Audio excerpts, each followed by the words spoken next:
오늘 함께 나눌 말씀은 사사기 4장 1절에서 10절까지입니다. 우리 한번 본문을 같이 한번 읽어보겠습니다. 사사기 4장 1절에서 10절 저부터 한 절씩 읽도록 하겠습니다. 에훗이 죽으니 이스라엘 자손이 또 여호와의 목전에 악을 행하매 여호와께서 하솔에서 통치하는 가나안 왕 야빈의 손에 그들을 파셨으니 그의 군대 장관은 하롯의 학고임에 거주하는 시스라요. 야빈 왕은 철병거 900대가 있어 20년 동안 이스라엘 자손을 심히 학대했으므로 이스라엘 자손이 여호와께 부르짖었더라. 그때에 라피도스의 아내 여선지자 드보라가 이스라엘 사사가 되었는데 그는 에브라임 산지 라마와 베델 사이 드보라의 종려나무 아래에 거주하였고 이스라엘 자손은 그에게 나아가 재판을 받더라. 드보라가 사람을 보내어 아비노함의 아들 바락을 납달리 게데스에서 불러다가 그에게 이르되 이스라엘의 하나님 여호와께서 이같이 명령하지 아니하셨느냐. 너는 납달리 자손과 스불론 자손 10,000명을 거느리고 다불산으로 가라. 내가 야빈의 군대 장관 시스라와 그의 병거들과 그의 무리를 기송강으로 이끌어 내게 이르게 하고 그를 내 손에 넘겨주리라 하셨느니라. 바락이 그에게 이르되 만일 당신이 나와 함께 가면 내가 가려니와 만일 당신이 나와 함께 가지 아니하면 나도 가지 아니하겠노라 하니 이르되 내가 반드시 너와 함께 가리라. 그러나 내가 이번에 가는 길에서는 영광을 얻지 못하리니 이는 여호와께서 시스라를 여인의 손에 파실 것임이니라 하고 드보라가 일어나 바락과 함께 게데스로 가니라. 바락이 스불론과 납달리를 게데스로 부르니 10,000명이 그를 따라 올라가고 드보라도 그와 함께 올라가니라. 아멘. 네, 조건을 거는 순종은 영광을 얻지 못합니다. 이런 제목으로 말씀을 함께 나누겠습니다. 힘든 훈련을 계속하다가 보면 이 몸에 굳은 살이 생기죠. 그래서 이렇게 올림픽 선수들에게 손과 발에 굳은 살이 이렇게 많이 생겨 있는 것을 볼 수 있는데요. 근데 그 굳은 살을 가만히 만져보면 아주 딱딱해서 웬만한 통증은 잘 느끼지 못하는 것을 보게 됩니다. 그런데 우리의 죄도 마찬가지입니다. 처음에는 아주 조그만 죄에도 민감하지만 제가 거듭되고 시간이 지날수록 굳은 살 같은 것이 생겨나서 우리의 영혼이 죄에 대해서 아주 둔감하게 되고 맙니다. 오늘 본문의 이스라엘이 그렇습니다. 이스라엘은 첫 사사 온니엘 때에 하나님을 떠나 범죄하다가 하나님이 그들을 메소포다미아 왕 부산 리사다임이라는 사람 손에 붙이십니다. 그래서 그 이스라엘이 그 압제 아래 고통을 당하다가 8년 만에 여호와를 찾고 부르짖게 되지요.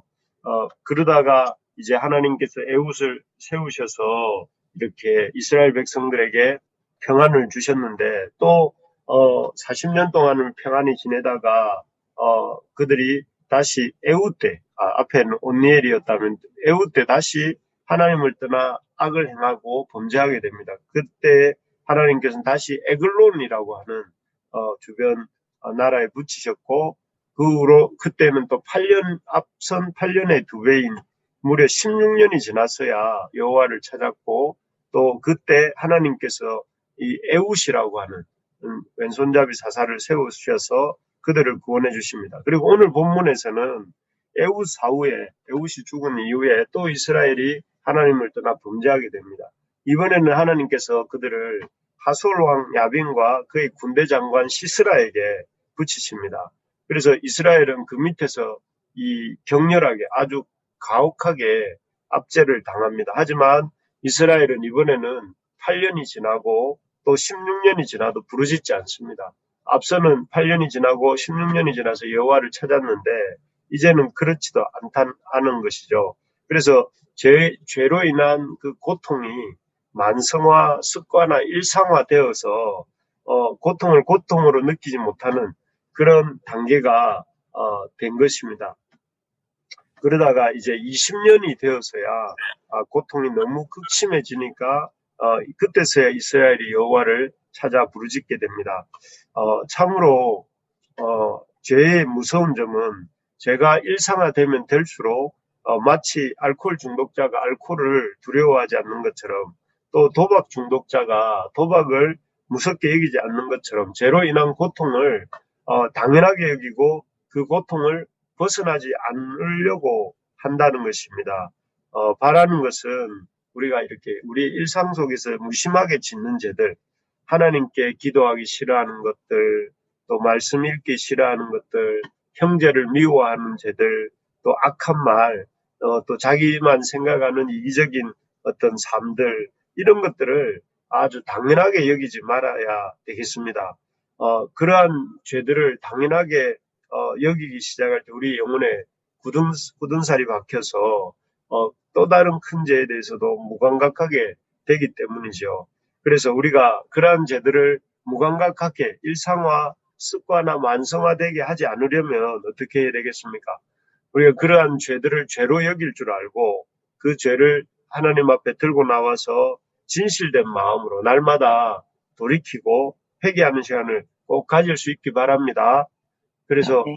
우리 일상 속에서 꼭 필요한 시간이 무엇이냐면은 잘못을 고백하고 우리의 잘못을 말씀 앞에서 고백하고 회개하는 그런 시간이 꼭 필요합니다. 그래서 윤동주 시인이라고 하는 젊은 기독교 시인은 그의 참회록이라는 시에서 이렇게 말을 합니다.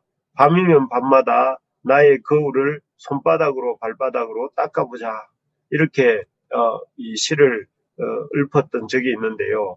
그 구절처럼 우리의 영혼을 우리도 날마다 밤이면 밤마다 날이면 날마다 우리의 영혼의 손바닥 발바닥으로 이렇게 닦아서 성찰하고 돌이키고 회개하는 우리가 될 수 있기를 진심으로 소망합니다. 아멘. 네, 어쨌든 이렇게 죄로 인해서 굳어져 있어서 부르짖지도 않고 기도하지도 않던 그들이 20년 만에 이 하나님 앞에 부르짖고 기도할 때에 참 하나님께서는 이런 기도도 기뻐 받으시고 이 본문에 나오는 것처럼 드보라라고 하는 꿀벌이란 뜻이죠. 드보라라고 하는 여자 사사를 세워주십니다. 약간 뜻밖입니다. 왜냐하면 이 대적들이 어떤 사람들이냐면은 그들은 이렇게 철제 무기 하나 제대로 없던 그 시대에 무려 그 철로 만든 병거를 900대나 갖고 있는 하솔왕 야빈과 그의 군대 장관 시스라였기 때문이죠. 그를 대적하려면 물론 뭐 남녀의 차별이 있는 건 아니지만 어쨌든 이 당시 시대로 볼 때는 그 이 여자가 아닌 남자를 세워야 될 것 같은데 남자가 아닌 여성을 세우시고 또 그를 통해서 드보라라고 하는 여인을 통해서 여사사를 통해서 하나님이 이스라엘을 구원하십니다.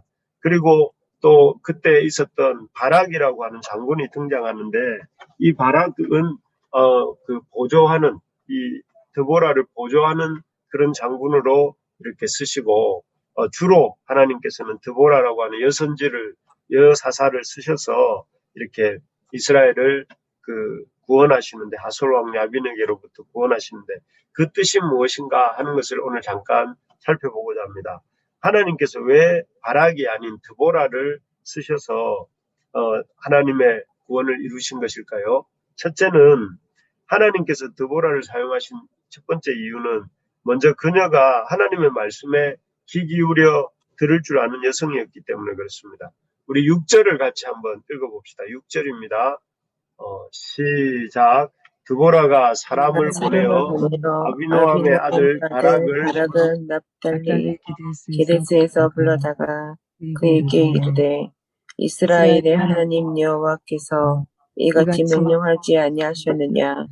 너는 납달리 자손과 스불론 자손 10,000명을 거느리고 다볼산으로 가라. 네, 여기에 보면 하나님께서 그 바락이 야빈과 시스라를 상대로 싸워야 할 것을 바락에게 직접 말씀하시지 않고 드보라라는 여선지를 통해 이 사사를 통해서 전하고 계신 것을 볼 수가 있습니다. 그래서 이 드보라가 바락을 불러서 하나님께 자기가 들은 말씀을 바락에게 전하고 있는 그 장면을 우리가 방금 읽었는데요. 왜 하나님께서는 이 말씀을 바락에게 직접 전하지 않으신 것일까요?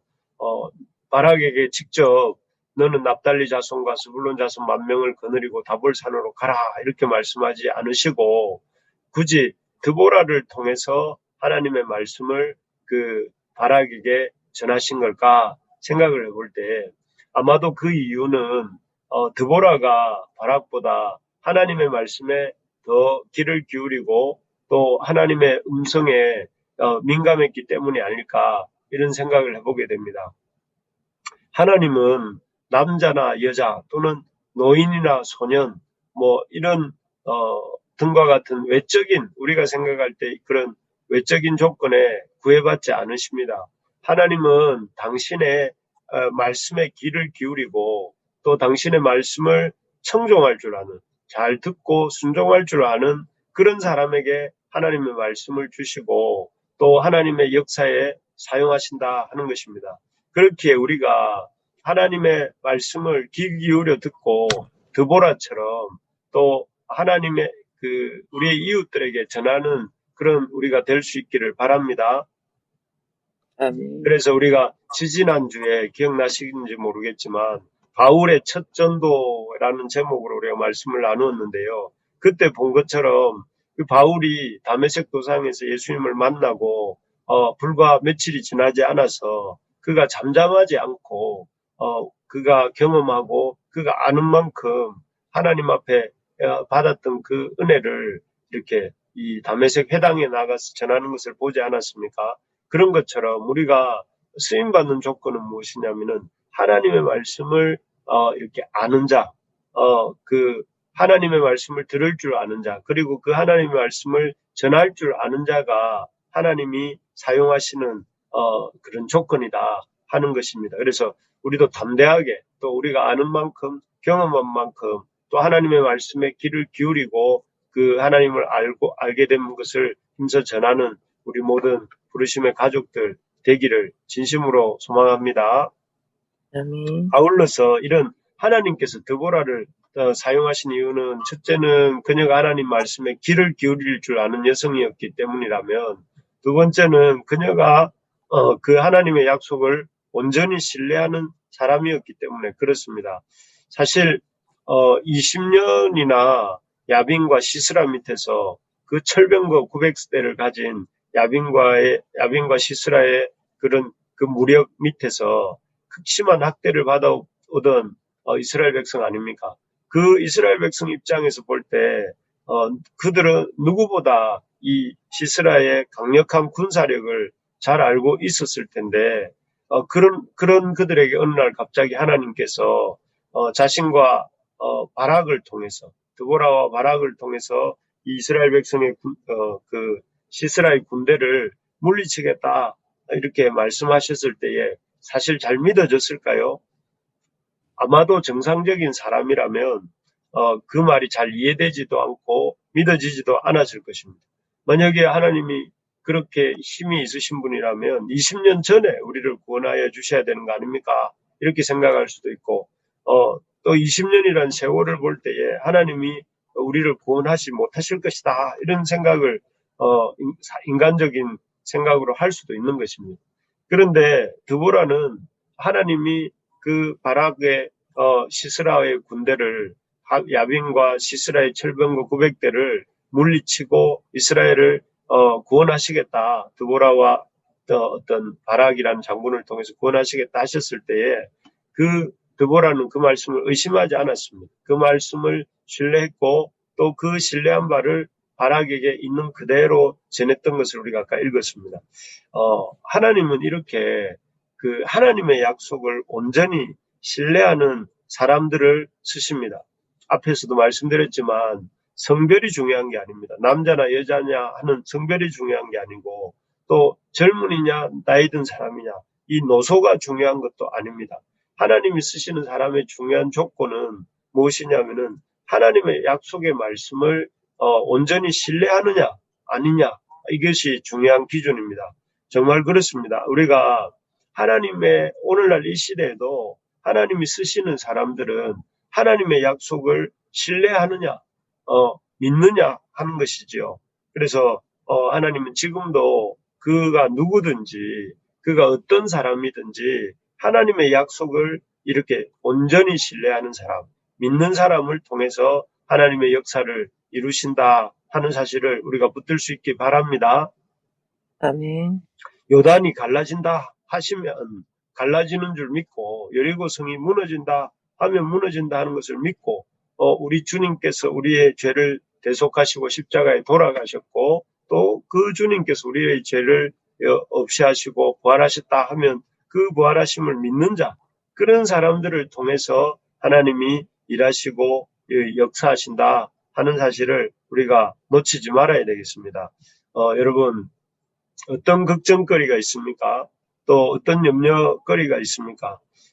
여러분, 그런 걱정거리, 염려거리들을 붙들고 고민하지 마시고, 하나님께서 우리의 목자가 되셔서 우리를 인도하시고 또 실만한 물가와 풀밭으로 데리고 가신다 하는 사실을 믿고, 지금 가장 좋은 곳으로 지금 우리를 인도하신다 하는 사실을 믿고 믿음으로 감사하며 사는 우리가 되기를 소망합니다.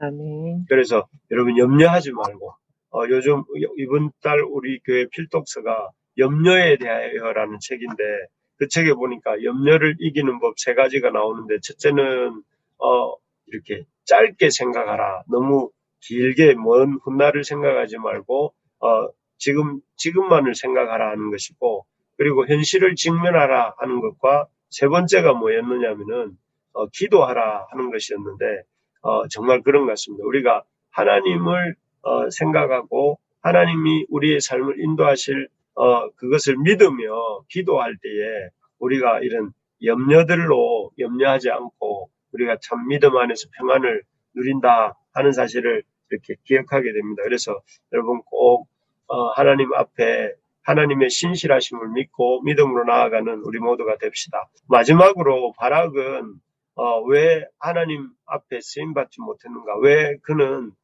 그가 야빈과 시스라와 싸우는 일로 왜 하나님의 영광을 얻지 못한다고 이렇게 말하는 것일까? 우리 8절을 한번 읽어봅시다. 8절. 바락이 하나님 앞에 쓰임받지 못하고 복받지 못한 이유가 무엇인지 한번 읽어봅시다. 8절 시작. 바락이 그에게 이르되 만일 당신이 나와 함께 가면 내가 가려니와 만일 당신이 나와 함께 가지 아니하면 나도 가지 아니하겠노라 하니. 예, 아멘. 여기에 보니까 이 바락이 하나님 앞에 이스라엘 군대와 싸운 일로 영광을 얻지 못하는 이유가 담긴 그의 고백이 나오는데요. 거기에 보면 바락이 자신이 그 드보라가 함께 가지 않으면 자기도 가지 않겠다라고 말하는 이런 바락의 말이 나옵니다. 사실 바락이 이렇게 말하는 것은 이해가 안 되는 것도 아닙니다. 왜냐하면 그들은 20년 동안이나 이 시스라의 군대에 이게 극심하게 참 고통을 당하고 있었고, 그동안 한 번도 싸워보지도 못했어요. 그리고 무려 그들의 무기는 여전히 900대에 넘는 철병거를 가지고 있는 그 무적의 군대처럼 보였습니다. 그렇기 때문에 하나님이 비록 드보라라는 선지자를 그 사사를 통해서 이 사울 것을 말씀하셨음에도 불구하고 참 용기가 나지 않았던 것이죠. 하지만 그래서 이 바락이 드보라에게 이렇게 나가서 싸우라는 말을 들었을 때 이 드보라가 함께 해줄 것을 이렇게 간청하고 있는 모습입니다. 참 하나님보다 사람을 더 의지하는 그런 바락의 모습이 아닐 수 없습니다. 하지만 하나님께서는 이러한 태도를 기쁘게 보지 않으셨습니다. 이 바락이 사람보다 하나님을 더 의지하기를 원하시는데, 하나님은 보다 이렇게 이 드보라라고 하는 사사를 의지하는 것들을 기뻐하지 않으셨고, 그래서 그 일로 인해서는 이 바락이 영광을 받지 못하겠다 이렇게 말씀하신 거죠. 우리가 참 필요한 것, 우리에게 하나님 앞에 영광을 얻는 믿음에 필요한 것이 무엇이냐면은 눈으로 보는 것을 믿는 것이 아니라 이 약속의 말씀을 믿는 눈으로 보는 것이 필요합니다. 그래서 그런 믿음은 무엇이냐? 믿음은 무엇인가 하면은 눈에 보이는 대로 믿는 것이 아니라 말씀을 통해서 말씀으로 이렇게 현실을 보고 믿는 것이 믿음이다 하는 것입니다. 그래서 우리가 이 바락이라고 하는 장군이 훗날 시스라와 내일 보면 싸워서 승리하지만 그럼에도 불구하고 그것으로 승리를 얻지 못한 것은 이렇게 영광을 얻지 못한 것은 이 인간적인 어떤 믿음 또 하나님을 온전히 신뢰하지 못하는 그런 믿음 때문이었던 것을 보게 됩니다. 우리가 눈에 보이는 대로 믿지 않고 말씀으로 이 세상을 볼 줄 아는 우리가 되기를 소망합니다. 아멘. 그래서 우리가 그렇게 되려면 말씀으로 세상을 보고 이해하는 그런 사람이 되려면 우리가 날마다 주의 말씀을 읽고 묵상하고 또 그래서 말씀으로 충만한 그런 사람이 될 수 있도록 우리가 힘을 낼 수 있기를 바랍니다. 아멘. 그래서 우리가 우리의 믿음의 눈으로 우리가 이렇게 주님을 바라보고 믿음의 참 눈으로 주님을 순종할 수 있도록 날마다 우리가 기회가 생길 때마다 말씀을 읽고 말씀을 붙들고 기도하고 말씀으로 나아가는 우리 모두가 될 수 있기를 진심으로 축복합니다.